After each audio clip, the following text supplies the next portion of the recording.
ఒక్కసారి పిలుపునిస్తే ఇంతమంది వచ్చిరంటే నాకు అర్థమైపోయింది, అవుతుంది మనతోటి అవుతుంది. నేను రామకేవంతో ఏగి ఏగి ఏగి ఏగి ఉన్నా. 8 రోజులు మొదలు పెడితే ఎక్కడి వరకు లింగంపల్లి దాకా నేను అన్ని డంపింగ్ తిరిగినా. మీరు అందరూ నన్ను గుర్తుపట్టే ఉంటారు. డ్రైవర్ ఇంకా అంటే అందరికి ఎరికే మీరు గుర్తుపడతారు. వాడు కంపల్సరీ వస్తాడు. వాడు మేము కూడా అన్ని ఎమ్మెల్యేలకు అందరికి ఇచ్చినాం. ఎమ్మెల్యే కుకట్పల్లి ఎమ్మెల్యే కృష్ణారావుకి ఇచ్చినాం. సార్ మీరు అసెంబ్లీలో మాట్లాడండి, నీ కేసీఆర్ దగ్గర సార్ మీరు మాట్లాడాలని చెప్పినాం. చెప్తే ఈ పెంట నాకేది పెడుతుందిరా భాయ్, వాడు వినడా భాయ్ అన్నాడు గత ప్రభుత్వాలు. అదే రామ్కి 2004 276 జీవో ప్రకారం జవహర్లాల్ నగర్ 356 ఎకరాలనే ఆయన పనిచేయాలి. హైదరాబాద్ ఉన్న నగరం మొత్తం లారీలు కానీ టిప్పర్లు కానీ చెత్త తెత్తే ఆయన పనిచేయాలి. తర్వాత ప్రభుత్వం మారినాక ఏం చేసిండు, తెలంగాణ ఉద్యమం వచ్చినాక తెలంగాణ ప్రభుత్వం వచ్చినాక నాయకులను పట్టుకొని సింగపూరు మలేషియా అందరూ తీసుకుపోయి వాళ్ళందరినీ చూపించి మెల్లగా దిగండు.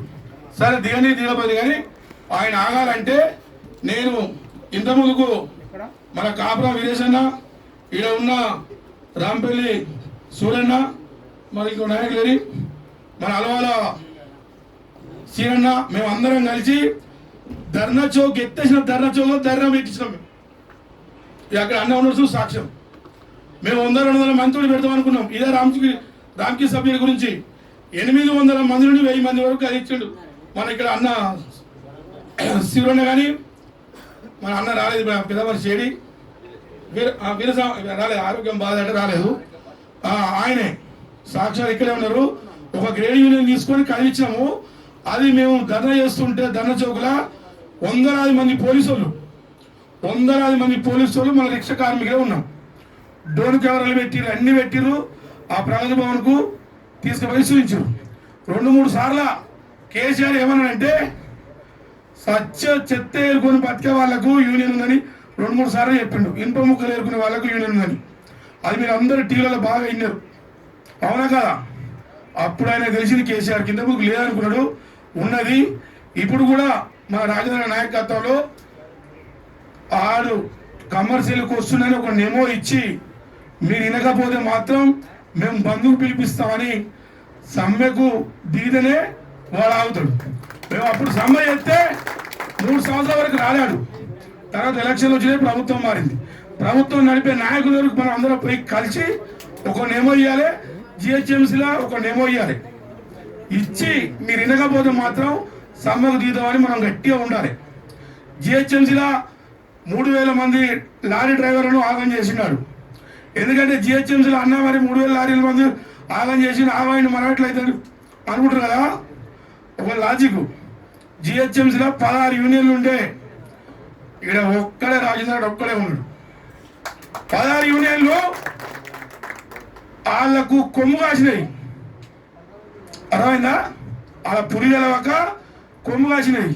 మరి మన సచ్చోట లీడర్లకు సచ్చోట కార్మికులకు రాజేంద్ర ఒక్కడే గట్టి ఉంటాడు. రాజేంద్ర పిలుపు కోసం మనం అందరం కొట్లాడాలి. కొట్లాడాలంటే కడుగుతావే, కొట్లాడాలంటే మీరు అందరు సాయా సినిమాలో ఎట్లా రాజేంద్ర ఇప్పుడు ముందడుగు వేసిండు. మరి నాయకులు కొంతమంది ముందడుగు వేసిర్రు, ఏతేనే అవుతుంది, అర్థమైందా? ఇప్పుడు ఇలా కొంతమంది అటు ఇటు తిట్టాడు, కొంతమంది ఏరటోళ్ళు ఏం చేస్తాడంటే సైడ్కి వెళ్తాడు, సైడ్కి లాజిక్ చేస్తున్నాడు. ఆ లాజిక్లో గిజిక్లో ఎవ్వరు భయపడద్దు. వాడు చాలా మంది మా ఫోన్ అయితే నా ఫోన్ పోతే ఫోన్ చేయించినాడు. మేము అసలే వెళ్ళి ఆల్రెడీ తీసేసి వచ్చినా ఇవాళ చెత్త కొట్టుకుంటున్నాం. లారీ నడపట్లేదు, ఒకటి పిల్లకి ఇంత ఏరియా మేనోడు కింద కొట్టుకొని బతున్నాం. అట్లా మరి మీరు కూడా అట్లా అయితే ఆడొస్తాడు, మీరు గట్టే కొట్లా ఆడ.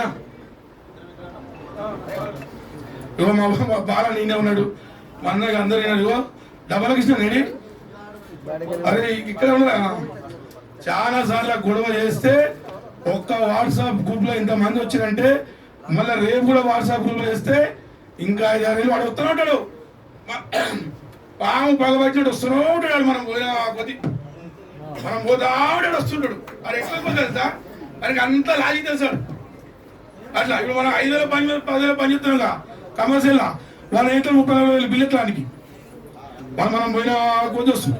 మేఘలమన్న పోతుంటే కుక్కలు ఎట్లు వస్తాయి, తొడలు ఎట్లు వస్తాయి, అట్లా వస్తుంటాడు.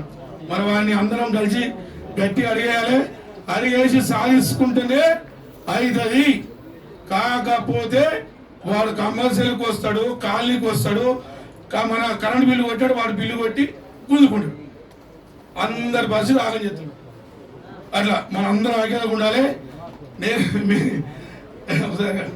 అందరం ఐక్యత ఉందామా? సజ్జాడో కార్మికుల ఐక్యత, సజ్జాడో కార్మికుల ఐక్యత, తెలంగాణ సజ్జాడో కార్మికుల ఐక్యత. ఓకేనా? థ్యాంక్ యూ అన్న. ఇక మా పెద్దలు మాట్లాడు.